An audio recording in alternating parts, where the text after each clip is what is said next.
तस्वीर आप देख पा रहे हैं, आज संसद सत्र शुरू होने जा रहा है। 18वीं लोकसभा का सत्र।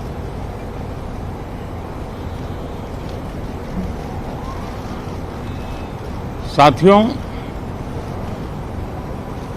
संसदीय लोकतंत्र में आज का दिवस गौरवमय है। यह वैभव का दिन है।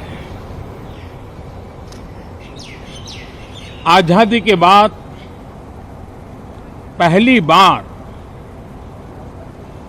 हमारी अपनी नई संसद में ये शपथ समारोह हो रहा है। अब तक ये प्रक्रिया पुराने सदन में हुआ करती थी।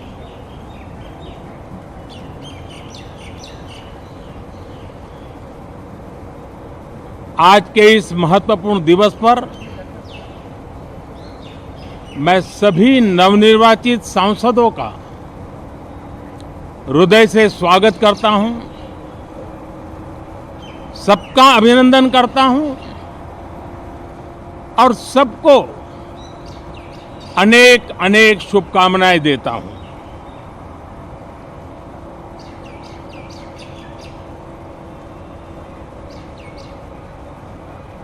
संसद का ये गठन भारत के सामान्य मानवीय के संकल्पों की पूर्ति का है। नए उमंग, नए उत्साह के साथ नई गति, नई ऊंचाई प्राप्त करने के लिए ये अत्यंत महत्वपूर्ण अवसर है। श्रेष्ठ भारत निर्माण का, विकसित भारत 2047 तक का लक्ष्य, ये सारे सपने लेकर के, ये सारे संकल्प लेकर के आज 18वीं लोकसभा का प्रारंभ हो रहा है। विश्व का सबसे बड़ा चुनाव बहुत ही शानदार तरीके से, बहुत ही गौरवमय तरीके से संपन्न होना, ये हर भारतीय के लिए गर्व की बात है। 140 करोड़ देशवासियों के लिए गर्व की बात है। करीब 65 करोड़ से ज्यादा मतदाताओं ने मतदान में हिस्सा लिया। यह चुनाव इसलिए भी बहुत महत्वपूर्ण बन गया है कि आजादी के बाद दूसरी बार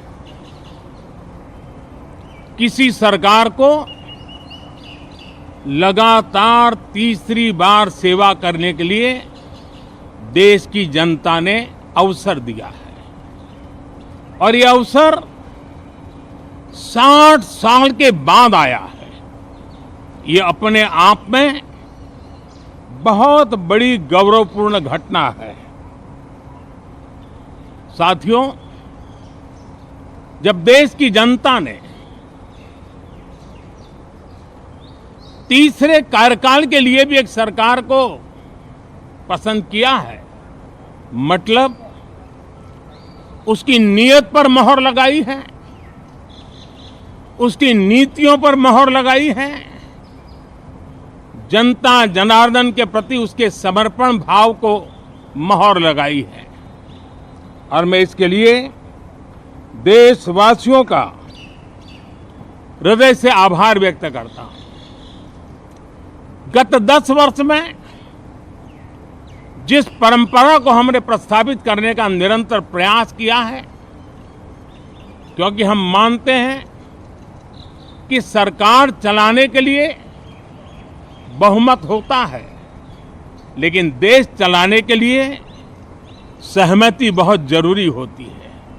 और इसलिए हमारा निरंतर प्रयास रहेगा कि हर किसी की सहमति के साथ, हर किसी को साथ लेकर के मां भारती की सेवा करे, 140 करोड़ देशवासियों की आशा आकांक्षाओं को परिपूर्ण करे। हम सबको साथ लेकर के चलना चाहते हैं, सबको साथ लेकर के संविधान की मर्यादाओं का पालन करते हुए निर्णयों को गति देना चाहते हैं। 18वीं लोकसभा में हमारे लिए खुशी की बात है कि युवा सांसदों की संख्या अच्छी है। और हम जब 18 की बात करते हैं तो भारत की परंपराओं को जो जानते हैं, भारत की सांस्कृतिक विरासत से जो परिचित हैं, उनको पता है कि हमारे यहाँ 18 अंक का बहुत सात्विक मूल्य है। गीता के भी 18 अध्याय है। कर्म, कर्तव्य और करुणा का संदेश हमें वहां से मिलता है। हमारे यहाँ पुराणों और उपपुराणों की संख्या भी 18 है। 18